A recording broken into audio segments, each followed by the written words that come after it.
Hi, my name is Trafer Jenkins, and I am one half of Powerhouse Couple. I just wanted to take a few minutes just to really introduce myself, tell you guys a little bit more about me so you know who I am. Well, I'm originally from Pearl, Mississippi. I'm the youngest of seven kids, and I gave my life to Christ when I was 16 years old. When I turned 18, I actually joined the U.S. Navy, where I served for about 10 years. My first 2 years after school and boot camp was in Japan, and after I left Japan, the rest of my time was spent in San Diego. Now, the thing that happened when I got to San Diego, there was a conflict going on in the Middle East where Iraq eventually invaded Kuwait, and that thus was the beginning of Operation Desert Storm. I'm sure some of you probably remember that war. Well, I was actually deployed for that war, and it was just really awesome and so grateful to come back safe. Well, I was married for about 6 years, and during that time, I was super young and just really didn't know a lot about uh, being a husband and being a man of God at that time.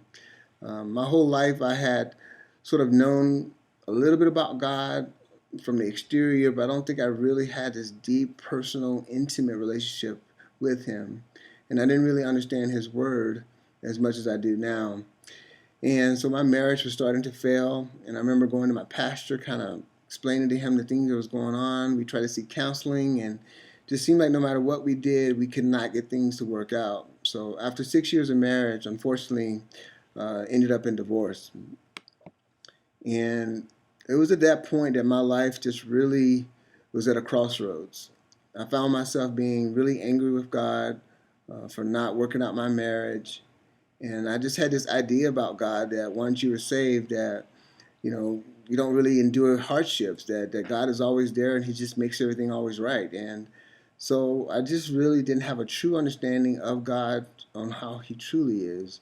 But I was just really at a bad place. And at that time, we had no kids together, but I did have a stepdaughter, and I would see her every weekend, and um, I'm so grateful to God that she actually gave her life to Christ when she was 9 years old, which is so awesome. But anyways, I would see her, once a week, and I remember one day she told me, she said, "Dad, if something ever happens, I promise that I'll find you." And I just thought that was so sweet. And I told her, I said, "We don't have to worry about that because I'm not going anywhere." And I remember one day when I was supposed to go pick her up for the weekend, I called to say I was on my way. Telephone disconnected. So I drive over, and they had packed up and moved, and I had no parental rights, and there was nothing I could do, and I was just really, really, really upset. Now I'm even more upset at God because first of all, my marriage didn't work out, and now this, and I just, I thought maybe if I just got a new zip code, and at the time, um, my brother was trying to get me to move to Las Vegas, and also had a job offer there, and I was sort of interested in their psychology program they had at UNLV. So I decided to move to Las Vegas, and I got there, and the funny thing at that point, I didn't realize I was mad at God. I just decided not to live for Him. Just decided to sort of just do my own thing because I could trust myself. And I went to school, and I just kind of did things that everybody else does who visits Vegas. It means kind of party and have a good time. And during that point in my life, I just was trying to really escape life. I just felt like I was looking for something, and ultimately it was God, but I didn't know that's what I was looking for. And it was just so great because I have such an awesome family that just continued to pray for me. And my brother would pray for me, and he would invite me to church. And I would always say, I don't play around with God like that. If I'm in church, and I'm in church, but if I'm not, I'm not. And so I just really was just living my own life my way. And I remember after living here for several years, and after graduating from college here, I met someone, and they invited me to church. And at that point, I was like, I don't want to go. But then I'm thinking, I should be nice. I should go. So I decided to go, and it was so amazing. When I got to church, I remember before church even started, I felt the Holy Spirit saying, "This is where I want you to be." And by the third week, I was in tears every Sunday. And I remember the pastor had a sermon entitled "Running from God," and it was really, really awesome sermon, and it really touched me. And they had an altar call, and I remember running up to the altar, and I remember one of the pastors asking me, "What's wrong? What's wrong?" And I told him I've been running from God, and I remember him praying for me, and at that point, I just really rededicated my life to the Lord.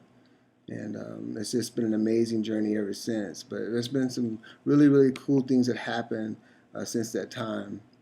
In my church, we get baptized when we were very, very young. And I really had gotten baptized really before I made a decision for Christ. So I decided to get baptized again. And things are looking good.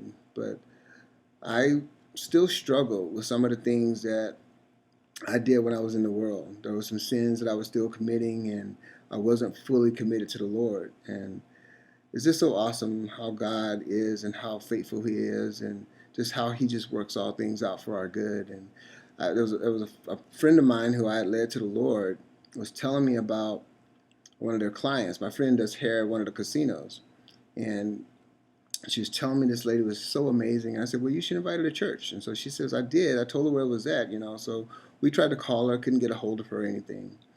And so when we got to church, at my church, what we would do is after we would sing a few songs, um, the worship leader would tell us to turn around and shake someone's hand. And I remember as we were shaking someone's hand, the lady turns around and my friend goes, "That's her. That's the lady I was telling you about." I'm like, "No way." So she had taken a cab to church. So after church, we gave her a ride back to the hotel where she was staying at. Well, as soon as she got in the back seat, she just started talking. She starts telling us her story on how she was married and how her and her husband both made really good money, but when they got a divorce, they both spent more than $250,000 fighting each other. It was just really, really nasty, ugly divorce.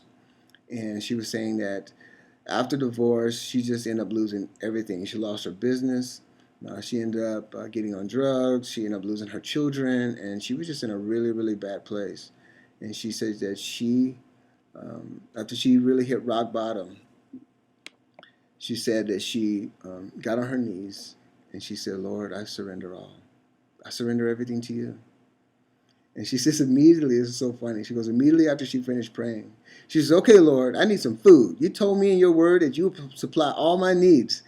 And she says, as soon as she started ranting about what God's supposed to do for her, she said the phone rang. And the person on the end said, "Do you need some food?" And she goes, "Yes, I do." And so she says, at that point, the Lord started really putting her life together. And the story is in more detail, but I just kind of wanted to summarize it up for you guys. But I'm listening, I'm in front, just crying, because this is what I need to do. This is the story is speaking to me. And so I remember dropping her off and telling my friend, "Okay, I'll see you later." But I remember going home, and when I went home, I got on my knees and I said, "Lord, I surrender everything to you." I laid out all the things that I struggled with in front of the Lord, the sins that I was committing, and the things that were uh, keeping me from serving Him wholeheartedly. And then the Lord just took those things away. And it was just so awesome because I began to walk with such integrity and holiness and righteousness for God, and everything about my life just completely changed. I mean, even down to the music that I would listen to, places I would go, making a covenant with my eyes, and just really, really striving to be holy. And I started meeting a lot of great friends at church, getting involved with small groups, and it was just really, really awesome. And so now I'm gonna fast forward for a couple of years, and I had really struck a friendship with this amazing woman of God, and she was just like, it was like ironing, sharpening iron, and it was just really, really awesome. And I remember one day she texted me and she told me, she says, "Trey, I prayed for you this morning." And I'm thinking, well, that's great, but don't we always pray for one another? Well, anyways, that night I went to sleep and God appeared to me in a vision. And I remember feeling His presence so strong that I remember sitting up in my bed and just crying. And I'm like, "Lord, Lord." And I hear a voice saying, "I'm calling you." And as I hear this voice, I'm seeing words go by my head on each side. And the words were like all the gifts that God had given me. And it was just so amazing. I remember waking up the next morning like, wow, I got to call my friend and tell her about this dream. And so as I told her about this dream, she says, remember I told you I prayed for you? But that was my prayer. It was for God to reveal his call and purpose for your life. And I'm just like, wow, what do I do now? And I remember going to my church and speaking with one of the pastors and kind of telling him about everything that happened. And I said, I feel like God is calling me to become a preacher. And I remember him telling me, okay, well, you need to pray for confirmation to be sure this is truly what God wants for your life. And so I decided to take a few days off from work and really just fast and pray and in hopes of really hearing again from the Lord for this confirmation. Well, although I had a great time fasting and praying and spending time with the Lord, I got nothing. And so I'm like, okay, what do I do now? And as time passed, the burning in my heart just wouldn't go away. But I knew 100% that this is what Lord has planned for me. So I decided to just enroll in graduate school. And after I was accepted and started school, this is like the next part is just like the most awesome thing ever. About 3 months into school, I was at work and I was actually in the back, and my boss asked me to go up front to help to sort of clear our office of the customers that were there. Well, there's a gentleman who came in who I'm kind of telling you what I found out later after it happened. But there was a gentleman that came in, and after he'd taken a ticket, they called him to the window. And when he was called to the window, they said, "Sir, how can I help you?" And he says, "I'm here to deliver a message, but it's not for you, but I'm going to pray for you." And they go, "Wow, you must be here to see Trey." So they were transferring him to where I was at, but all of a sudden, I don't know any of this is happening. All of a sudden, in the middle of the office of Social Security, there's a gentleman who's looking directly at me, and he says, "Trayford, I don't know you. I've never met you, but I know you're a man of God, and God has big plans for your life. God says to be humble because he loves a humble heart. He also says that Satan is going to try to attack your mind, but the blood of Christ will protect you. And he says, remember, your fight is not against flesh and blood, but against evil spirits and principalities of darkness in heavenly realms." Now, when he's talking, first of all, I'm just like in utter shock. And I'm just like tears are just rolling down my eyes as I'm looking. But also I'm looking at other people out there to see what they're going to do. And I'm thinking security is going to come and grab this guy because they probably think he's crazy. Well, no one is looking at him. And security never came. And his voice was so loud, it was like he had a microphone. Now I'm like yelling at my coworker next to me. I'm saying, "Do you hear this? Can you hear this?" And they're like, "What? What?" And then all of a sudden, the gentleman was probably in his 80s. He was handicapped. And he comes up to the window and he shakes my hand and he says, "May God bless you and be with you." And then he kind of hobbles out of the door. As he's hobbling out of the door, I run outside because I'm like, I gotta know more, you know. And when I get out there, completely gone. And there was no way, with this person being handicapped, they had time to get back to their car. And so I realized that the Lord sent me an angel as my confirmation that after I acted out on faith on what the Lord already told me, he decided to give me the confirmation that I asked for. And it is something that completely changed everything. Because I think that, you know, many of us, you know, we know God and we kind of trust God from what we see in his word, but a lot of us haven't really had the opportunity to truly experience him in this way. And it was so dramatic. I mean, vision was one thing, which was awesome, but this was just, I just really can't explain how it deepened my faith and my trust in him, that little old me, that God would go through the trouble of sending an angel to give me a message was just, it was just really amazing. And so after that, I was really convinced and knew that this is the purpose and plan that God had for my life.